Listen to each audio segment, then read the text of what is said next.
হয়নি চিনি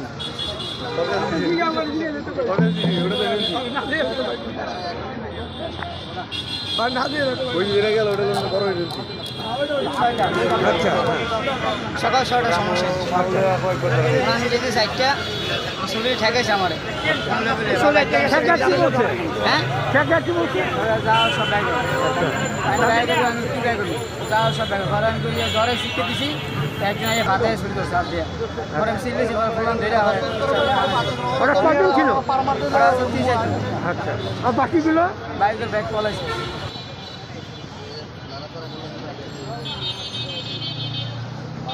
আমি হলো রাস্তার উপর দাঁড়াইছিলাম পরে দেখি যে কটার সময় এটা? এই যে আধা ঘন্টাকে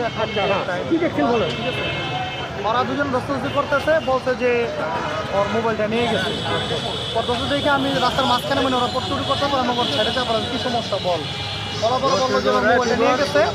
ঠিক আছে আর একজন বলে যে আমার একটু আমার চাকরি ঠেকেছিল ঠিক আছে দুজনের দুঃসাব্যস্ত পাওয়ায় আর সাইড করার পরে ওরা বড় মোবাইলের উদ্দেশ্যে হাত দিয়ে ঢুকেছে ঢুকানোর পর দেখতেছে যে তারপরে চাকরি আমরা রাইখে আমি হেফাজত রাইখে যত পুলিশ এলে দিতে পারি কারণ অনেক মানুষ একজন নিয়ে চাকরি গেল তা দেখতে পারি না থাকলো না ঠিক আছে মনে করেন যে আগের মতো ওরা এরকম চাকরি না আমরা হাতে রাখছি পরে পুলিশ এলো পুলিশের চাকরিটা হস্তান্তর করে দিচ্ছি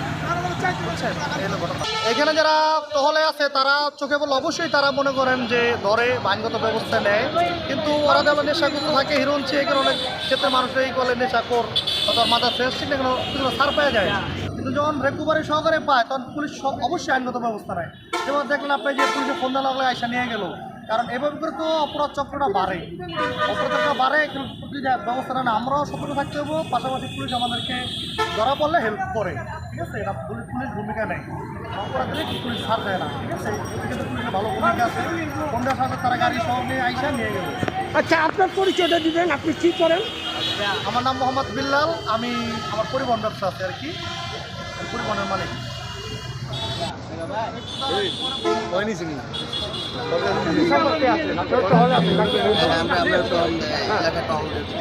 তারপরে এই তো তখন যদি থাকাকালীন সময় সংবাদ পেলাম যে ও এখানে চিন্তায় ওই মোবাইল চিন্তাই করতেছে সেই সংবাদ থেকে আমরা দ্রুত চলে আসছি আচ্ছা কি দেখছেন আপনারা? এসে দেখলাম ও জনগণ ওই খাম দিয়ে আসলে